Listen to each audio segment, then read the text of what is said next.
Join me as I dive into Sunderfolk and put it to the test. I'm on a mission to find out if it's really worth your time and money. Welcome back to 89 Games. Let's get started. Sunderfolk is a new party-based multiplayer tactics RPG from the developer Secret Door and published by Dreamhaven. The game uses a card-based system for each of its 6 characters' abilities and includes about 30 to 40 hours of gameplay spread over the story's 3 acts. However, you will also spend time building up the village of Arden, talking with its inhabitants, and shopping for new equipment. The truly unique thing about Sunderfolk, though, is its use of your phone or tablet as a controller, allowing for truly intuitive gameplay regardless of whether you play the game on a PC or a console. Secret Door really took inspiration from tabletop RPGs in the development of Sunderfolk. This appears in the tactical, turn-based gameplay most obviously, but also in the fact that the game is truly meant to be played with you and your friends in the same room using one main screen where all the action takes place. Then your phones will be used as your character sheets from where you choose your actions, manage your inventory and abilities, and so much more. Of course, the nature of Sunderfolk's system also means that you can still play it online with friends in as simple a way as using Google Meet, Skype, or any other screen sharing service. Sunderfolk brings the tabletop experience through in a very easy to understand and engaging way where teaching a new player to play takes minutes rather than hours. So let's go ahead and dive into how using your phone actually works, as I'm sure that is a big question on a lot of minds watching right now. Once you load up the game and select a new campaign, a QR code will pop up on screen. Simply scan the code or find the free Sunderfolk app in your app store and download it. Now, scanning the QR code will connect your Sunderfolk app to the game session on your TV or monitor, and you're good to go. The game itself will run you through some short tutorials over the game's prologue on how to use your phone to run the action on screen. Once you get started, you will not need any other controller to do anything in the game. Everything from inventory management, card selection, viewing the map and enemy stats, to moving your character, and so much more is done from your phone. Using the phone or tablet for all of this is really intuitive too. So much that this is also an easy game to use in introducing kids to tabletop RPGs and games like them. I know some may be wary of using your phone. I know I was a bit concerned on how well such a system would work when I first heard about it. Now that I've actually used it though, I can tell you that it works great, and I think it's superior to any other control scheme for this type of game. Of course, using a phone or tablet is the most unique thing about Sunderfolk, but it also has some unique gameplay elements as well. For instance, it uses a card-based system like so many games do these days, not to the least of which comes to my mind for me is Gloomhaven. However, in Sunderfolk, you have fewer cards to deal with in your hand, and they are not lost or discarded after use. In fact, you can think of them more like abilities in RPGs where you can only have, say, 3 abilities equipped at a time, but you can use those 3 as much as you want in a battle. You can then swap those out for others in your repertoire later on. Each card or ability in Sunderfolk usually involves some combination of a move, an attack, or other special ability. Each of these abilities are varied and unique not only between characters, but also between the cards a single hero can use. Also, on the subject of cards, when you attack an enemy, you draw a modifier card that has either a +0, +1, or +2, or -1 or -2 to your attack. However, as you upgrade this modifier deck, you can add in cards that have other effects like debuffing enemies or buffing allies. You can even eventually modify how many negative, positive, and neutral cards you have to optimize your attacks towards more damage. What's really unique about this modifier deck in Sunderfolk, though, is that you can manipulate it between each battle, taking out certain cards to replace them with others, and thereby experiment with the different effects these cards can have. Sometimes, just optimizing the damage numbers isn't the best way to build this deck, which sets Sunderfolk apart from other games with deck builder elements. Now let's take a moment to cover the 6 heroes.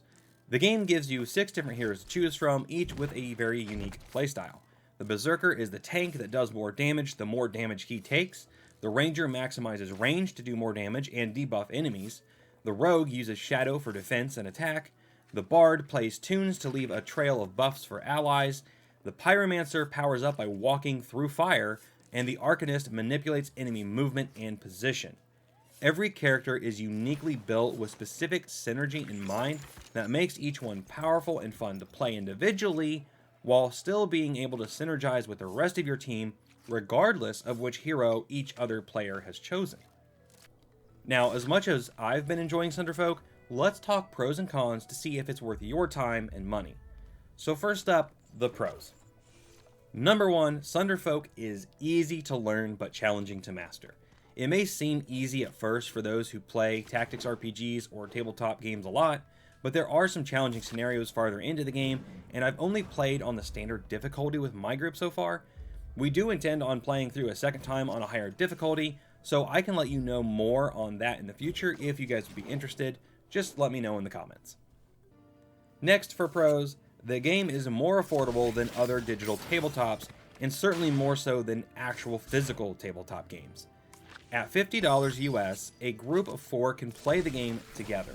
There is no need for each player to buy the game for themselves, as with its unique system of using your phone as a character sheet and controller, only one main screen and device, a PC or console, is needed to play the game.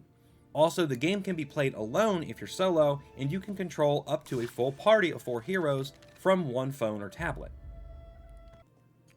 The game is also fully voice acted anytime a cutscene or event happens that all the players see, so no need to make sure everyone has read the text before jumping ahead. The only things that are not voice acted is when you are having conversations with townsfolk via your phone in between missions. This makes sense thematically too, because you are having a private conversation while your group is elsewhere in town having their own conversations. Also on the pro list, gameplay is quick. You won't be sitting around for several minutes while rules are looked up or complex strategies are formulated, unless you want to do that as a group, of course. There is no turn order for the heroes, so as a group you can decide who goes when to maximize your turns, or you can just go if everyone else is taking too long, which may upset your friends a bit, but it definitely speeds up play. The enemies too are pretty quick in their turn and keep the action moving. Finally, for the pros, you get to name things. Occasionally, the game will ask one of the players via their phone to name a character, monster, building, or other item. This helps make the story your own as you play through, and can result in some truly hilarious moments when you randomly come across something your friend named. So, with all that said, what about the cons now? Well, the first one for me would be the overall length of the game. 30 hours is probably a good estimate for most people on standard difficulty, though that could vary, of course. So, the game is fun. You level up, gain new abilities and fate cards, and unlock new shops, items, and weapons quite often, which keeps the game engaging, but you also reach the end relatively quickly. Now, there is some replayability in playing on a higher difficulty with different heroes and choosing some different missions that you didn't do on your first run, but ultimately this is a game that I hope they add more content to in the way of campaigns and heroes in the future. Next on the cons is the story itself.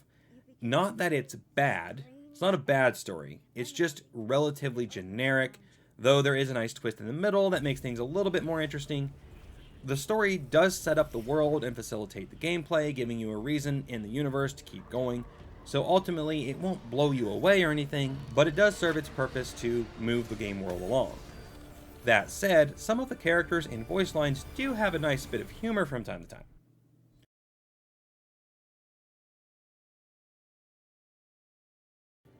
So, with those pros and cons covered, I want to mention one more thing that I think may sway you.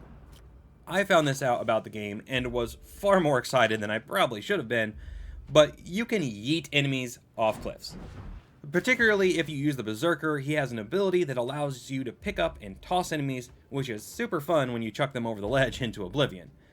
However, every hero can use their movement points to push enemies, thus opening a whole new avenue of strategy on certain maps.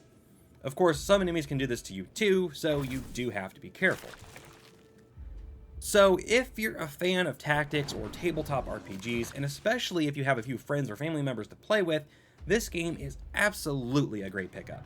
It's also family friendly, so as mentioned before, it's a great way to introduce your kids to the rich and engaging world of tabletop RPGs. Now, if you like tactics RPGs, I have this video right here for you to check out, and then remember to like, subscribe, all that YouTube stuff, and thank you so much for watching, have a great day, and keep on gaming.